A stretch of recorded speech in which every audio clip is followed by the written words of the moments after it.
Hi, I'm David Pisani. Welcome to another episode of The Cut. We are continuing our short series looking back at the top 10 films of every year leading up to 2016. This is the year 2015. Now, last week we opened up the 2014 box. Some said maybe there's some good news. We could, just go back into the year 2014. It wasn't a good year. 2015 has to be better, so we're going to try to give it another shot. So we're going to pull from the book here.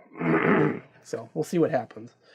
But year 2015, not that long ago, it was before the election cycle. What could have happened? Okay. Paris attacks, growing threat of ISIS. San Bernardino, shooting. And, Cecil the Lion, killed by an American dentist. That's wonderful. You told me this wouldn't happen. You said the 2015, just cut the camera.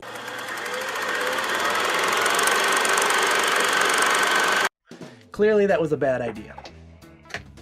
That's a segment we're going to get rid of. I've talked to my producer. He has an ice pack on his eye right now, so we'll figure it out. Let's again focus on the movie side of the year.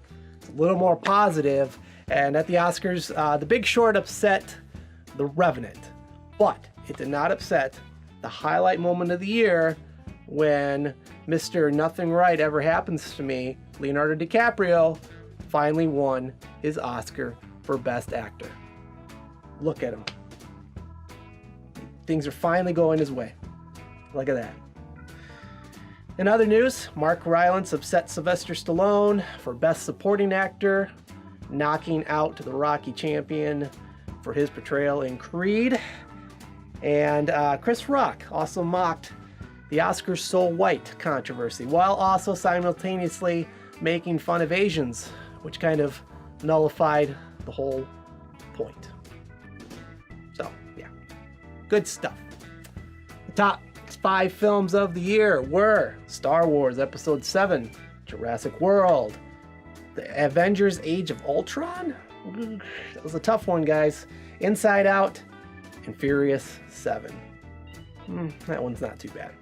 But we're done with that. Let's start the cut.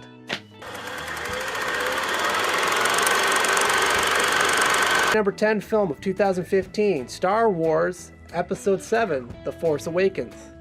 3 decades after the defeat of the Galactic Empire, a new threat arises. There has been an awakening, make no mistake. After 19 years of having to worry if the prequel trilogy, episodes 1 through 3, would be the final memory of a once proud franchise, Disney acquired the ship and not only kept it from sinking, it steered it towards a bright new future. Star Wars 7 not only brought back the fun again, it also converted people who may never have been Star Wars fans to begin with. The Force is with this one, and so were the Oscars, nominating it for 7 Oscars in technical categories.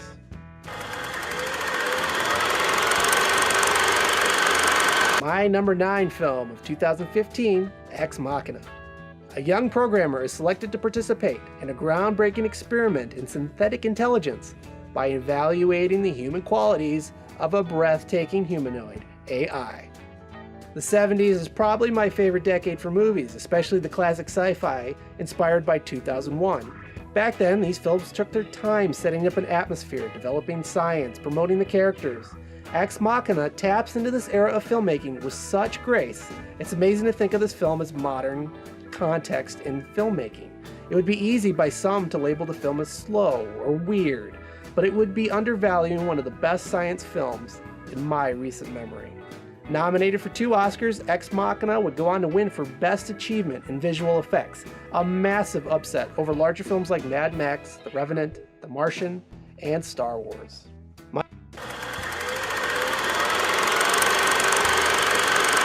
My number 8 film of 2015, It Follows.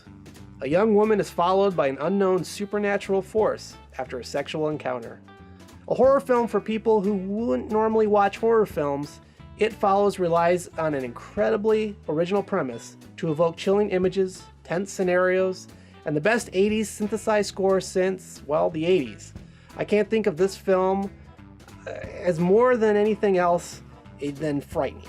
It frightened me more than anything I could understand or I relate to you, but at the same time, it's brilliant. It's really engaging, and it's encouraging to see new ideas come from the horror genre, and hopefully this will inspire more in the coming years. My number 7 film of 2015 is Mission Impossible: Rogue Nation. Mission Impossible 5, let's just call it what it is. Ethan and his team take the most impossible mission yet, at least until the next movie, eradicating the Syndicate. So after an amazing movie like Ghost Protocol, people were wondering, what would Rogue Nation do? Well, rather than following the Fast and the Furious mold of trying to one-up each adventure, Rogue Nation wisely takes the franchise to more intimate, classic spy film roots, having espionage and character development trump spectacle. Rebecca Ferguson is also the best female character this year that excelled at giving us many strong ladies to root for. It's really well done. Tom Cruise shows he still has the chops. Mission Impossible 5 is a worthy successor to Ghost Protocol.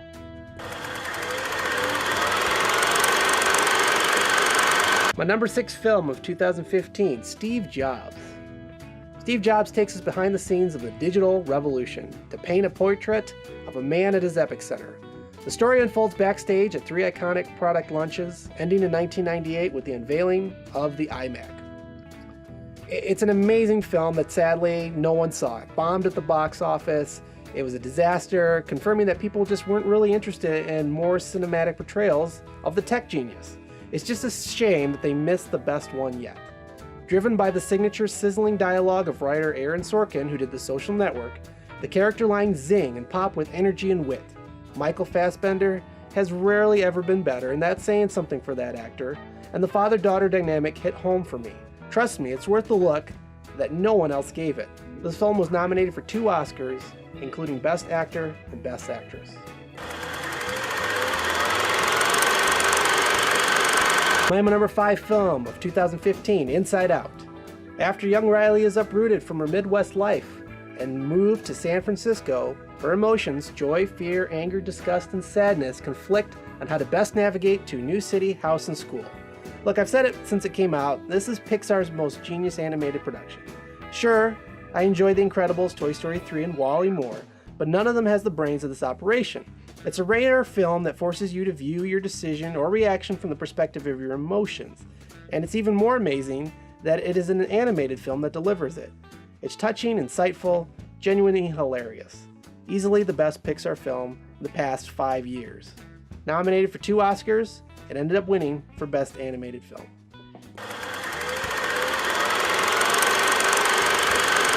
My number 4 for 2015 is Brooklyn.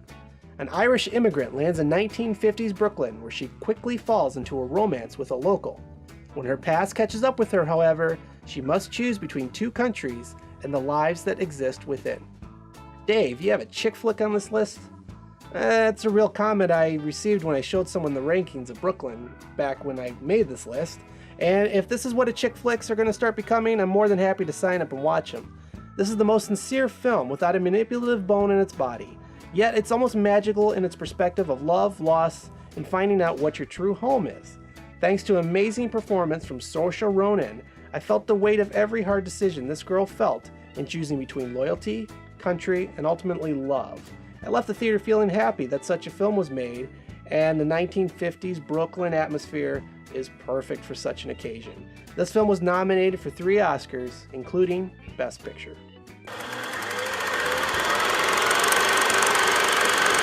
My number 3 film of 2015 is Creed.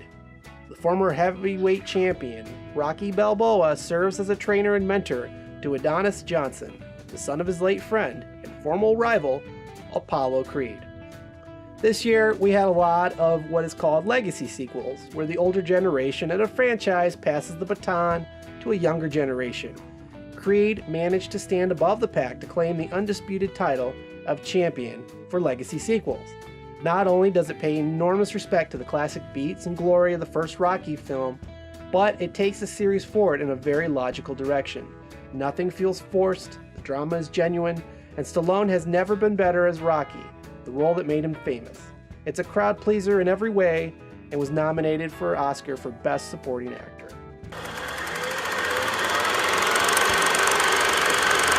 My number 2 film of the year 2015 is Phoenix.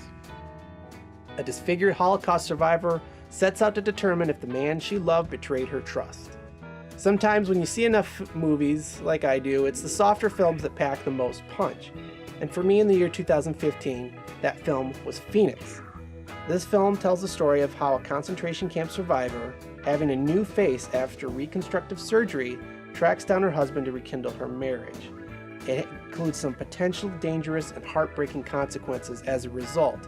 I wouldn't dare include any plot twists here. I wouldn't do that. But I will say that this has a familiar Hitchcock beat, primarily with Vertigo, a film I greatly enjoy. It's subtitled, beware, there is no action, beware. But the film, especially the ending, that ending will stick with me forever. And I would imagine that many of you would get enjoyment from it as well. That is Phoenix.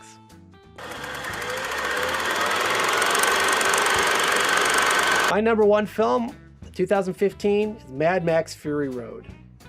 If you've seen Mad Max 2 Road Warrior, you may remember how the final action sequence of that movie is just one glorious car chase sequence. That's all it is. And with some of the best stunt work ever committed to film, it's really amazing.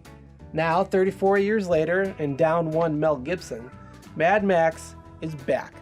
But not with so much of a bang, it's more with a shot of adrenaline to the heart.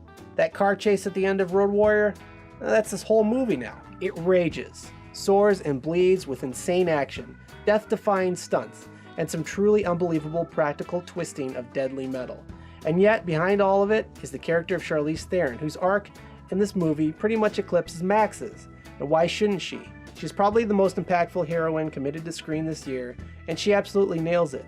This wouldn't be everyone's cup of tea. Action fatigue is a complaint that's sometimes given, post-apocalyptic queasiness, hates of cars. But if you can't deny that it's intense, fun, and wildly unforgettable, this film was nominated for a whopping 10 Oscars, including Best Picture, and it walked away with a satisfying 6. Mad Max Fury Road. Well, that'll do it for this week's edition of The Cut. Join us next week. We'll be discussing the year 2016. Not the actual year 2016. We're done with that nonsense. We all know what happened then. We'll talk about movies. We'll make it fun. We'll make it light. It'll be fun. Join us. Please subscribe. Talk to you then.